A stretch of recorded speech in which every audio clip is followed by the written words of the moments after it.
తెలంగాణ రాష్ట్రంలో బీసీలకు 42% రిజర్వేషన్లు కల్పించేందుకు ఆర్డినెన్స్ జారీకి కేబినెట్ ఆమోదం తెలిపింది. ఈ విషయాన్ని మంత్రి పొంగులేటి శ్రీనివాసరెడ్డి ప్రకటించారు. కాగా ముఖ్యమంత్రి రేవంత్ రెడ్డి అధ్యక్షతన డాక్టర్ బిఆర్ అంబేద్కర్ సచివాలయంలో మంత్రివర్గ సమావేశం నిర్వహించారు. ఈ మీటింగ్ లో పలు కీలక అంశాలపై చర్చించడంతో పాటు పంచాయతీరాజ్ చట్టంలో సవరణకు కేబినెట్ గ్రీన్ సిగ్నల్ ఇచ్చింది. ఈ మేరకు కేబినెట్ భేటీ ముగిసిన అనంతరం సహచర మంత్రులు పొన్నం ప్రభాకర్, జూపల్లి కృష్ణారావు, వాకిటి శ్రీహరితో కలిసి పొంగులేటి మీడియాతో మాట్లాడారు. మంత్రివర్గ భేటీలో తీసుకున్న పలు నిర్ణయాలను ఆయన వెల్లడించారు. రిజర్వేషన్లు అమలు చేశాకే స్థానిక ఎన్నికలకు వెళ్తామని స్పష్టం చేశారు. ఇవాల్టితో కలిపి 19 కేబినెట్ భేటీలు నిర్వహించామని, ఇప్పటి వరకు జరిగిన భేటీలలో 321 అంశాలను మంత్రివర్గం ఆమోదించిందని వివరించారు. అంతేకాకుండా గత మంత్రివర్గ సమావేశాలలో ఆమోదించిన అంశాల అమలుపై సమీక్ష నిర్వహించామన్నారు. ఇక ప్రతిష్టాత్మక అమిటీ, శానిటరీ రీహాబిటేషన్,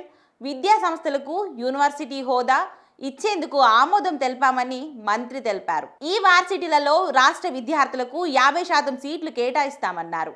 దేశానికి ఆదర్శంగా రాష్ట్రంలో కులగణనను విజయవంతంగా పూర్తి చేశామని పొంగిలేటి చెప్పారు. ఇక అనంతరం పొన్నం ప్రభాకర్ మాట్లాడుతూ 17,000కు పైగా ఉద్యోగాలు ఇచ్చేందుకు జాబ్ క్యాలెండర్ను సిద్ధంగా ఉందన్నారు. మార్చిలోపు 1,00,000 ఉద్యోగాలు ఇచ్చేందుకు మంత్రివర్గంలో నిర్ణయించామని తెలిపారు. మరోవైపు తెలంగాణ హైకోర్టు ఆదేశాల మేరకు సెప్టెంబర్ 30లోగా స్థానిక సంస్థల ఎన్నికలు నిర్వహించాల్సిన అవసరం ఉంది. ఇక ఈ నేపథ్యంలో త్వరితగతిగా రిజర్వేషన్ల ప్రక్రియను పూర్తి చేసి నిబంధనల మేరకు ఎన్నికలు నిర్వహించేందుకు ప్రభుత్వ యంత్రాంగం సిద్ధమవుతుంది.